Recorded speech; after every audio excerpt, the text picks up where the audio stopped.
আমি যদি ভুল না হই সোজা গেলেই এটা হলো গিয়ে বিচের রাস্তাটা। বেনিপুর বিচ দেখার জন্য তোমাদের একটু ছোটখাটো অফরোড করতে হবে কয়েক কিলোমিটার। কাকা ভালো আছো? চিনতে পারছো না? চিনতে পারলে না? সামনের যেই বাইকারটাকে দেখতে পাচ্ছ সে হলো গিয়ে বেঙ্গলি মোটো ব্লগার বৈদিক চ্যাটার্জি। বেশ সুন্দর ব্লগ করে ছেলেটা। কৃষ্ণচূড়ার গাছটা কি সুন্দর লাগছে। বিনাপুর বিচে যাওয়ার তিনটে অপশন আছে। ফার্স্ট অপশন সারনেম দিয়ে দিয়ে এখানে পাড়ার নাম। আচ্ছা, এটা ঠিক বিচ বলাটা ঠিক হবে না, এটা নদীর পাড় বলতে পারো। এই হলো গিয়ে যার জন্য এসছি আমরা। Hello dudes and divas and dadus and didas, welcome to my channel 2BAK Bong Biographer. সুপ্রভাত সবাইকে, সকলকে সুপ্রভাত। আজকে আমরা যাইতেছি বিনাপুর বিচ। বিনাপুর বিচ, তো চলো যাওয়া যাক যাওয়া যাক যাওয়া যাক। এখন বাজে হলো গিয়ে 5:09। তো দুগ্গা দুগ্গা বিসমিল্লাহ রহমান রহিম, वाहेगुरु जी का खालसा वाहेगुरु जी की फतेह, जीसस सी अपॉन अस। देखो देखो देखो, আমার সাথে যার আরেকজনের যাওয়ার কথা, আমি আরই যাব। এই সামনে যাচ্ছে দেখতে পাচ্ছ, হন্ডা হর্নেট চালাচ্ছে, তো আমি আরই যাব আজকে। চলো একটু বিচ টিচ ঘুরে আসি এই গরমের মধ্যে। একটু পরে মোটামুটি 45 to 50 ডিগ্রিজ হয়ে যাবে। 5:30টার মধ্যে বালি বিচে এন্ট্রি করে গেছি। সানরাইজ হচ্ছে ডান দিকে, পুরোপুরি সূর্যি মামা উঠুক, তারপর বোঝা যাবে কত ধানে কত চাল। ডান দিকে হলো গিয়ে দিল্লি রোড, বাঁ দিকে হলো গিয়ে খড়গপুরের রোড, যেটা আমাদের নিয়ে যাবে এখন কোলাঘাটের রাস্তায়। সেই সুন্দর হাইওয়ে, সুন্দর হাইওয়ে। অলরেডি হাইওয়েতে উঠে গেছি আমরা, বাট স্টিল এই হলো কি দেখতে পাচ্ছ, ডান দিকে দিল্লি রোড, বাঁ দিকে খড়গপুরের রোড। টোল টুল চলে এলো। সামনের যেই বাইকারটাকে দেখতে পাচ্ছ সে হলো গিয়ে বেঙ্গলি মোটো ব্লগার বৈদিক চ্যাটার্জি।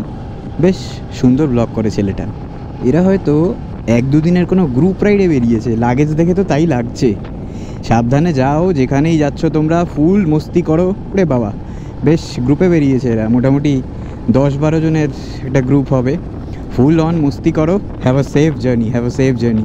সাবধানে ঘুরে এসো, হ্যাভ আ সেফ জার্নি। বিনাপুর বিচে যাওয়ার তিনটে অপশান আছে। First option train. হাওড়া থেকে বাগনানের জন্য ট্রেন ধরো, টিকিট অ্যারাউন্ড 80 থেকে 90 টাকা হবে পার হেড। বাগনান স্টেশন থেকে বিচ অ্যারাউন্ড হবে 10-12 কিলোমিটার হবে। টোটো বা রিক্সা ধরে সোজা বিচের সামনে নামিয়ে দেবে। সেকেন্ড অপশন নিজস্ব গাড়িতে আসো, ইজিলি আসতে পারো নিজস্ব গাড়িতে। অ্যাকচুয়ালি গাড়িতে এলে কি বেশ মজা টজা হয়, একটা গ্রুপে এলে একটা আলাদা মজা হয়। যেরকম আমরা সোলো অ্যান্ড ডুও যাচ্ছি, এটাতে একটা সেই মস্তিটা হয় না। থার্ড অপশন যেরকমভাবে আমরা যাচ্ছি বাইকে যাচ্ছি, গাড়ি অ্যান্ড বাইকের জন্য রুটটা সেমই। কলকাতা থেকে এলে যদি ডানলপ থেকে আসো, ডানলপ টু বাগনান আসো, বাগনানে এসে একটা বাঁ দিক পড়বে, বাঁ দিকটা নিতে হবে আমাদের। তারপরে গ্রামের এদিক ওদিক রাস্তা হতে হতে ডাইরেক্ট একদম বিচের সামনে চলে যাব। দেখতে পাবে, আমরা যাচ্ছি তো দেখতেই পাবে রাস্তাটা। জাস্ট এটাই বলবো, এখানে তোমরা যদি যেতে চাও টাইমটা ডিসাইড করবে ডিসেম্বর টু ফেব্রুয়ারির মধ্যে যাবে। কেন কি এখন আমরা যাবো, তোমরা দেখতেই পাবে যে কি বিচ হয়তো পুরো ফাঁকা থাকবে, পুরো ফাঁকাই থাকবে। দেখা যাক, লেটস সি। এরম দুদিকে সবুজ গাছ দেখলে আমার সেই জয়পুর ফরেস্টের কথা মনে চলে আসে। যদি তোমরা সেই ভিডিওটা না দেখে থাকো, আমি সেটা ডেসক্রিপশনে দিয়ে দেবো, তোমরা দেখে নিও। আমি যদি ভুল না হই সোজা গেলেই এটা হলো গিয়ে বিচের রাস্তাটা। যদি আমি ভুল না হই, খুব একদম একদম। ও কি লাগছে কি লাগছে কি লাগছে, দেখো সুন্দর সুন্দর। আন্টিলা থেকে আমরা ডান দিক নিয়ে যেটা দেখছি, সূর্যি মামা ওপরে চলে এসছে, বাট শুধু এদিকটা দেখো, কৃষ্ণচূড়ার গাছটা কি সুন্দর লাগছে। আর আমার ওই বন্ধু ওখানে ছবি তুলতেছে। দুটো বাইক কি সুন্দর লাগছে দেখো, গাছ দেখতে পাচ্ছ কৃষ্ণচূড়ার সুন্দর। আর চলেই এসছি আমরা অলমোস্ট, আর একটু গেলেই বিচে পৌঁছে যাব। তো এখানেও খিরাই ফিলিং পাচ্ছি, কেন কি এই জায়গাটা দাঁড়ালাম আমি এর জন্য, কৃষ্ণচূড়ার গাছটা সুন্দর লাগছে সেটা দেখার জন্য। ডান দিক বাদিকে দেখতেই পাচ্ছ খিরাইয়ের ফিল দিচ্ছে না একটু। এখানে ফুলের চাষ হচ্ছে, এই যে ফুলের ফার্মিং হচ্ছে এখানে, যদি দেখা যায় ওই দেখতে পাচ্ছ যে নেটিং করা পুরো। এই সাইডেও সেম কেস, ফুলের চাষ ওটা ওই সাইডে হচ্ছে। জানি না ক্যামেরা জাস্টিফাই করছে কি না। এই হলো ব্যাপার। এই হলো বাইক আমার, সুন্দর আছে।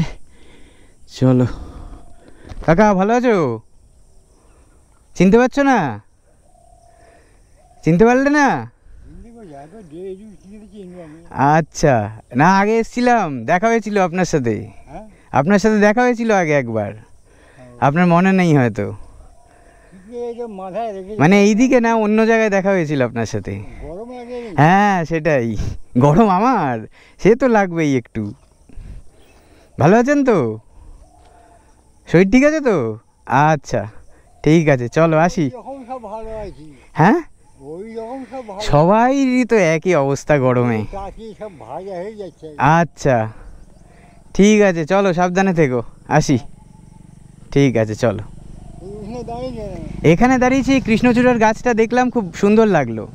এদিকে আমি প্রথম এসেছি তো, এটা দেখে আমার সুন্দর লাগলো, তাই ভাবলাম একটা দুটো ছবি তুলে নিই। বাইকের সাথে আমার বন্ধু আছে, আমরা দুজন মিলে ছবি তুললাম, এবার বেরিয়ে যাব। ঠিক আছে আসি, চলো। আমি কিন্তু ওনাকে চিনিও না, যার সাথে কথা বললাম। মানে আমি জাস্ট দেখলাম ওনার মুখটা একটু মানে দুঃখ দুঃখ, সেই কারণে আমি ওনাকে খুশি করার জন্য ওনার সাথে একটু কথা বলে ইন্টারাক্ট করে ওনাকে একটু হাসানোর চেষ্টা করলাম। শেষে উনি একটু হেসে খুশি হয়ে গেল। তো এরকম করেই দুঃখ ফেস দেখলে তাদের সাথে, আননোন লোকদের সাথে কথা বলে, স্পেশালি বয়স্কদের সাথে কথা বলে তাদের মুখে একটু হাসি ফুটিয়ে দাও, সে তোমায় চিনুক না চিনুক, তাই না? সেই কারণেই আমি ওনার সাথে কথা বললাম। কীরকম দুঃখী দুঃখী লাগছিল, কথা বললো, দাঁত বেরিয়ে গেল, খুশি হয়ে গেল, বাস আর কি চাই? এটাই তো দরকার জীবনে, সব সময় হাসি খুশি থাকো, অত সিরিয়াস থেকে কোনো লাভ নেই। একখানাই জীবন দাদা দিদি বন্ধুগণ, একটাই জীবন, সব সময় হাসো, সিরিয়াস মোমেন্টে হেসো না। তা বলে বেনিপুর বিচ দেখার জন্যে তোমাদের একটু ছোটোখাটো অফরোড করতে হবে কয়েক কিলোমিটার, সেটা দেখতে পাইতে সবাই। কৃষ্ণচূড়ার ফুলটা যেখানে দেখালাম, ফুলের গাছগুলো, তারপর থেকে এরকম গ্রামের ভেতর দিয়ে যেতে বেশ, এটা একটা আলাদা ফিল, আলাদা একটা ইমোশন, সেই লাগে এরকম ছোটো ছোটো রাস্তার মধ্যে দিয়ে যেতে। কিন্তু এবার আবার অফরোড শুরু হয়ে গেছে, দেখতেই পাচ্ছ যেরকম।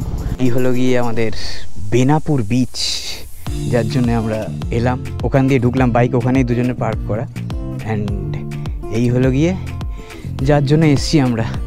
এখনও মোটামুটি ধরে নাও এখান থেকে দেখে যাই না লাগছে কিনা, এখনও 100-110 মিটার মতন আছে। সামনে গরুরা বাছুররা খেলাধুলো করছে। তো চলো একটু সামনে গিয়ে ভিডিও টিডিও দেখানো যাক। এতটা যদি আমি হেঁটে হেঁটে যাই তাহলে এখানেই ভিডিও শেষ হয়ে যাবে। তো এই হলো গিয়ে ব্যাপার। এখান দিয়ে এন্ট্রেন্স হলো আমাদের, ওখানে দুজনের বাইক পার্ক করা। এবার চলো দেখা যাক। যদি উইন্টারের সময় আসো, এখানে টেন্ট লাগিয়ে তাঁবু লাগিয়ে সব এখানে পিকনিক করবে। পুরো পুরো পুরো পুরো এই জায়গাটা পুরো পিকনিক স্পট যদি উইন্টার সিজনে আসো। নভেম্বরের 2nd উইক টু জানুয়ারির 2nd উইক এখানে পুরো পিকনিক স্পট। আপাতত এখন চারিদিকে এখনও চায়ের অ্যান্ড অন্য যারা বিস্কিটস বা কিছু খেয়েছে প্যাকেটসে ভর্তি, প্যাকেটস অ্যান্ড বটলসে। সো এটাই, এখানে এসে একটু 5-10 মিনিট আমরা বসবো, এবার তারপর বেরিয়ে যাব। এই হলো গিয়ে বিচ, যার জন্য আসা। এটা ঠিক বিচ বলাটা ঠিক হবে না, এটা নদীর পাড় বলতে পারো, এটা নদীর পাড় বলতে পারো। পুরো ধস নেমে যাচ্ছে, তো আস্তে আস্তে পুরো ওই হয়ে যাবে হতে হতে।